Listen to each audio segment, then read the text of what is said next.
ಕರ್ನಾಟಕದ number 1 PU college Excel PU college Guruvayanakere.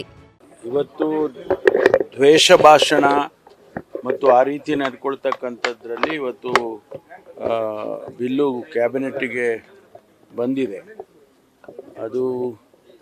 ಅದನ್ನು ಚರ್ಚೆ ಮಾಡಿ ಏನು ತೀರ್ಮಾನ ತಗೊಳ್ತಾರೆ ಅದು ಕ್ಯಾಬಿನೆಟಲ್ಲಿ ಅದು ತೀರ್ಮಾನ ತಗೊಂಡು ಪಾಸಿಟಿವ್ ಆಗಿ ತೀರ್ಮಾನ ತೊಗೊಂಡಿದ್ರೆ ಆ ಬಿಲ್ಲನ್ನು ಮಂಡನೆ ಮಾಡ್ಬೋದು. ಆ ಸಾಧ್ಯತೆಗಳಿದ್ದಾವೆ. BJP ಟಾರ್ಗೆಟ್ ಅಂತಲ್ಲ, ನಾವೇನು ಪರ್ಮನೆಂಟಾಗಿ ನಾವೇ ಇರ್ತೀವ, ಬದಲಾಗೋದಿಲ್ವ ಸರ್ಕಾರ. ಯಾರೇ ಬಂದರೂ ಕೂಡ ಅದು ಅಪ್ಲೈ ಆಗುತ್ತೆ. BJPಗೆ ಅಂತ ಯಾಕೆ ಟಾರ್ಗೆಟ್ ಮಾಡಬೇಕು ನಾವು?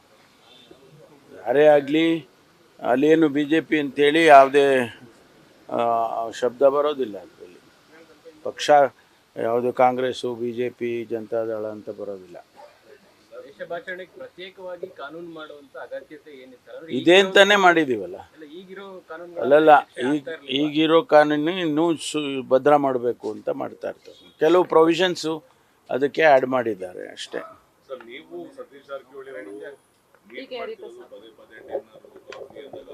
ಸಿದ್ದರಾಮಯ್ಯನವ್ರನ್ನ ಯಾವುದೇ ಕಾರಣಕ್ಕೂ ಇಳಿಸಲೇಬಾರದು, ಇಳಿಸಿದ್ರೆ ನಮ್ಮಲ್ಲೇ ಒಬ್ಬರು ಮಾಡಬೇಕು ಅಂತ ತಂತ್ರ ರೂಪಿಸ್ತಾ ಇದ್ದಾರೆ.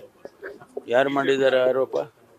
ಅಲ್ಲ, ಆರೋಪ ಯಾರು ಮಾಡಿದ್ದಾರೆ ನಾನೆಲ್ಲೂ ಕೇಳಲಿಲ್ಲಪ್ಪ.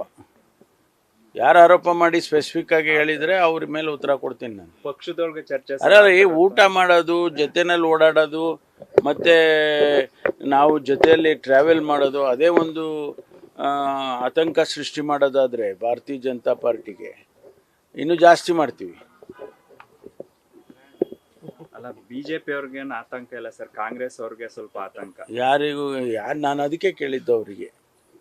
ನಾನು ಅವ್ರಿಗೆ ಯಾಕೆ ಕೇಳಿದೆ ಅಂದರೆ, ಯಾರು ಸ್ಪೆಸಿಫಿಕ್ ಆಗಿ ಹೇಳಿದ್ರೆ ಅವ್ರಿಗೆ ಉತ್ತರ ಕೊಡೋಣ. ಸಿಎಂ ಮತ್ತೆ ಪ್ರತ್ಯೇಕವಾಗಿ ಕ್ಯಾಬಿನೆಟ್ ಆದ್ಮೇಲೆ ಒಂದು ಮೀಟಿಂಗ್ ಕರೆದಿದ್ದಾರೆ ಸರ್.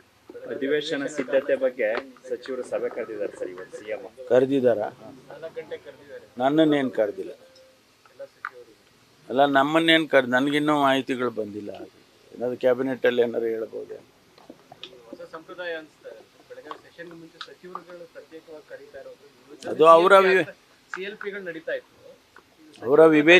ಅವರ ವಿವೇಚನೆಗೆ ಬಿಟ್ಟಿದ್ದು. ಮುಖ್ಯಮಂತ್ರಿಗಳಿಗೆ ಹಿಂಗೆ ನೀವು ಮಾಡಬೇಕು ಅಂತ ಯಾರಾದರೂ ಹೇಳೋಕ್ಕಾಗುತ್ತಾ? ಅವರು ಸಭೆ ಕರೆಯೋದಾಗಲಿ ಅಥವಾ ಅವರು ಚರ್ಚೆ ಮಾಡೋದಾಗಲಿ ಅದನ್ನೆಲ್ಲ ನಿಯಂತ್ರಣ ಮಾಡೋದಕ್ಕಾಗೋದಿಲ್ಲ. ಭೇಟಿ ಮಾಡೋದು, ಪಕ್ಕದಲ್ಲೇ ಕೂತಿದ್ದೆ 2 ಗಂಟೆ. ನಾನು ಪಕ್ಕದಲ್ಲೇ ಕೂತಿದ್ನಪ್ಪ 2 ಗಂಟೆ. ಯಾವುದು ರಾಜಕೀಯದ ಬಗ್ಗೆ ನಾವು ಮಾತಾಡಲೇ ಇಲ್ಲ. ನಾರಾಯಣ ಗುರು ಅವರು ಅವ್ರ ಬಗ್ಗೆ, ಅವರ ಕಾಂಟ್ರಿಬ್ಯೂಷನ್ ಬಗ್ಗೆ ಅದನ್ನು ಮಾತಾಡಿದ್ವಿ ವಿನಃ ನಾವು ಇದು ಯಾವುದು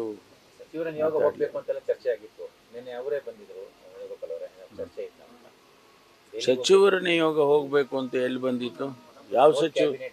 ಯಾವ ಸಚಿವರು? ಅಲ್ಲ, ಕೆಲವು ಪ್ರಮುಖ 6 ಜನ ಸಚಿವರು ಹೋಗೋದ್ರ ಬಗ್ಗೆ ಚರ್ಚೆ ಆಗಿತ್ತು ಸರ್. ಆಗಿತ್ತಾ?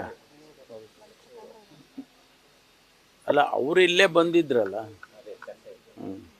ಬಟ್ ಇದೇ ಯಾವುದು ಚರ್ಚೆ ಮಾಡಲಿಲ್ಲ. ಗೊಂದಲ ಇಲ್ಲ ಅಂತೀರಾ? ನಿನ್ನೆ ಮಂಗಳೂರಲ್ಲಿ CM ಪರ DCM ಪರ CM ಘೋಷಣೆ ಆಯಿತು. ಅಲ್ಲ, ಗೊಂದಲ ಇಲ್ಲ ಅಂದ್ರೆ ಈಗ ಆಚೆ ಕಡೆ ಜನ ಏನೋ ಜೈಕಾರ ಹಾಕೋದಕ್ಕೆ ಅದೇನು ತಡೆ ಮಾಡೋಕ್ಕಾಗುತ್ತೆ? ನಾನು ನಿನ್ನೆನೂ ಹೇಳಿದೆ. ನಾನು ಒಬ್ಬೊಬ್ಬ ಲೀಡ್ರಿಗೆ ಒಂದೊಂದು ಅಷ್ಟು ಜನ ಅಭಿಮಾನಿಗಳಿರ್ತಾರೆ. ಅವರು ಸ್ವಾಭಾವಿಕವಾಗಿ ಆ ಲೀಡ್ರು ಮುಖ್ಯಮಂತ್ರಿ ಆಗಬೇಕು ಅಥವಾ ಇನ್ನೊಂದು ಸಚಿವರಾಗಬೇಕು, ಇನ್ನೊಂದು ಆಗಬೇಕು ಅಂತ ಹೇಳಿ ಅವರು ಜೈಕಾರ ಹಾಕ್ತಾ ಇರ್ತಾರೆ ಹೋದಾಗ ಬಂದಾಗೆಲ್ಲ. ಅದನ್ನು ತಪ್ಪು ಅಂತ ಹೇಳೋಕ್ಕಾಗೋದಿಲ್ಲ. ಬೆಳವಣಿಗೆ ಇತ್ಯರ್ಥ ಆದರೆ ಅದರ ಜೈಕಾರಗಳೆಲ್ಲ ನಿಂತೋಗ್ತವೆ. ಒಳ್ಳೇದಲ್ವಾ? ಜೈಕಾರ ಇರಬೇಕಾ?